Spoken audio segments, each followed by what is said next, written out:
So overview of Western values, and this would be both all of the low context countries that we talked about, of what they are looking for in an employee or an intern. And I want you to think about how you have experienced these, how you have exhibited these, and how you might talk about this in your own life. So one thing that's very important is an idea of individualism and independence. What do you think that would mean on the job?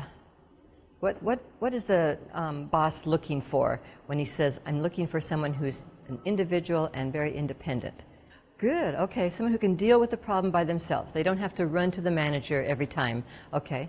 Make decisions, okay, maybe they can make decisions and voice for themselves what they want. The other one is that equality and informality.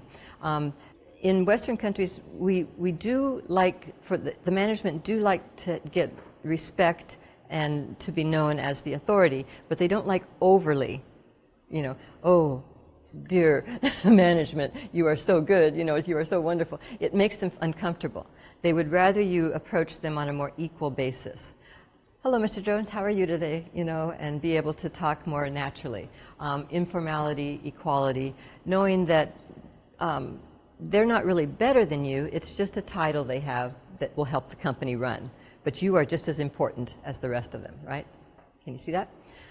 Achievement and competitiveness. This is hard for some cultures to talk about themselves, to talk about what you've achieved, to talk about how you won a contest or something like that. But in the business world, it's important that they know that that you always strive to be better, and that sometimes even the best, right? And it's okay to talk about your good points. In fact, if you were selling something, maybe you were selling a car, would you say, oh, it's not a very good car, but maybe you might want to buy it? Would that be a good sales pitch?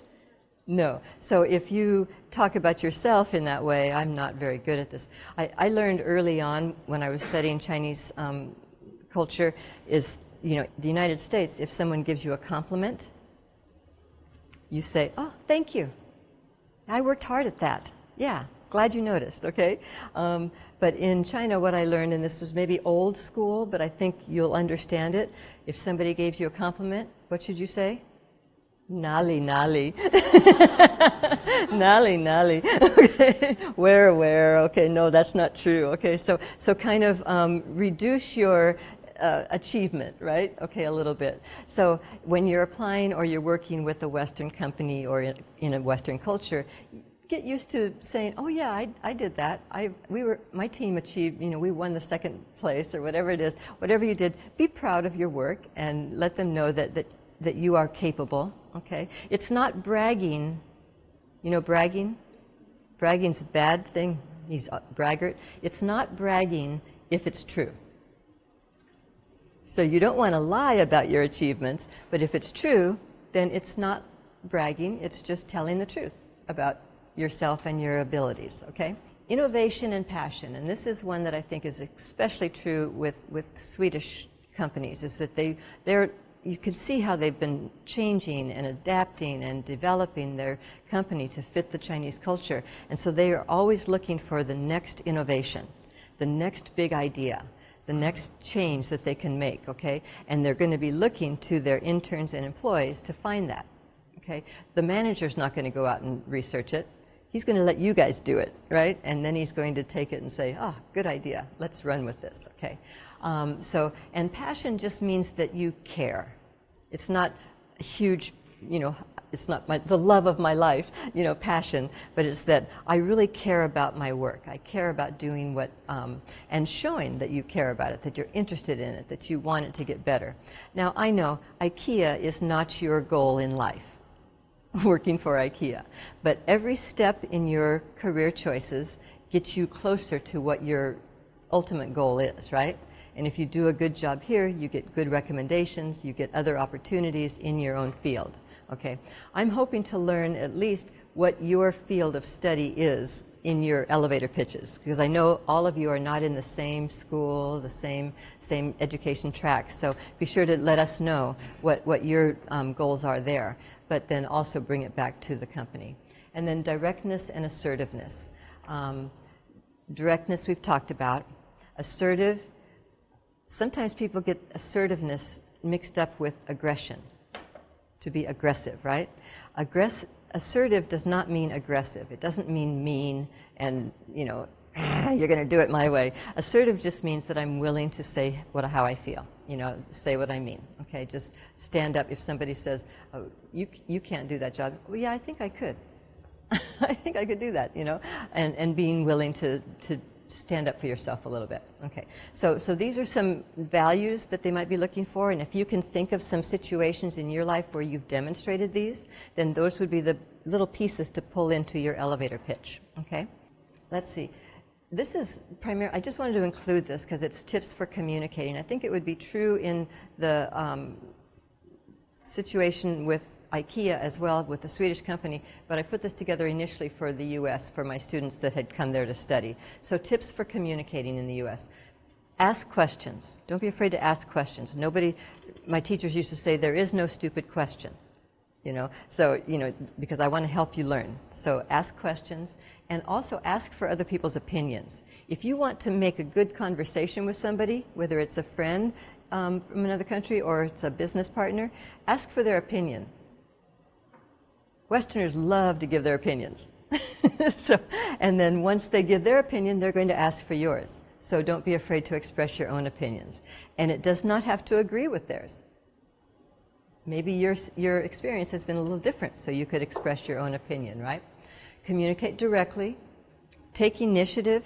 So when you're working in a group, a lot of my foreign students in the United States are in groups with American students too. So they're both international and American students on the same team. And if they don't take initiative and say, oh, I could do that, I'll help you with that, then they just get left behind and they don't get to do anything, right? So they have to take initiative and volunteer. Don't be afraid to make mistakes, and again, learn to highlight your accomplishments and your competitive strengths. So those would be ways that you can express yourself in a way that it doesn't sound like you're bragging or boasting. You're just telling the truth about your ability. Okay. All right. So let's talk about how to present yourself then in a professional way. Basically, you want to be open and authentic. That means be yourself, okay? But also be open. Does that woman over there look like she's open to the rest of the group? No. How can you tell? She's got her arms folded, right? She's got her back turned to them, right? So she's kind of separated herself, okay? You can see in this picture, everyone's involved. Everyone's talking, they're enjoying each other's company, everybody's expressing their ideas. So just the idea of being open and authentic. If you are in a job interview or even when you're giving your elevator pitch, I want you to speak like you're talking to friends. Be yourself, okay? And say the things that you think are important. A little bit more. So nonverbal tips. So not your words, but what should we see when you're talking to us? And this is important for this elevator pitch and for any kind of interaction. A pleasant and appropriate facial expression. So pleasant would just be, you know, not mean, you know, but not silly either. you want you want it to be appropriate. We're going to talk about this a little bit in presentations, but even now, so if I were to say, let's see. Yeah, we're going to have a great time this afternoon. Is that appropriate facial expression? Okay. Or how about, my dog just died. Is that appropriate? No. Okay. So your facial expression should be appropriate to what you're saying. It should show interest. It should show pleasure in being with the person. It should show that you're passionate about what you're doing and interested in the work, okay? So appropriate facial expression, not overly, but not blank, okay? If you have no facial expression, I think of the wanted ads in the police department. We're going to take a picture of the criminal. So we don't want you to look like criminal. We want you to look like a real person. Be yourself, okay? Eye contact is important, and even when you're presenting your little elevator pitch, don't look down or read. You know, look at your audience. Look at them, okay, from time to time. When you're talking one-on-one with somebody, like in an interview, you need to use those nonverbal listening strategies. Nod your head, smile, yeah, ask a question. Confident yet comfortable position. I don't have my chair up here, but if you're sitting down, you want to sit basically with the small of your back up against the back of your chair,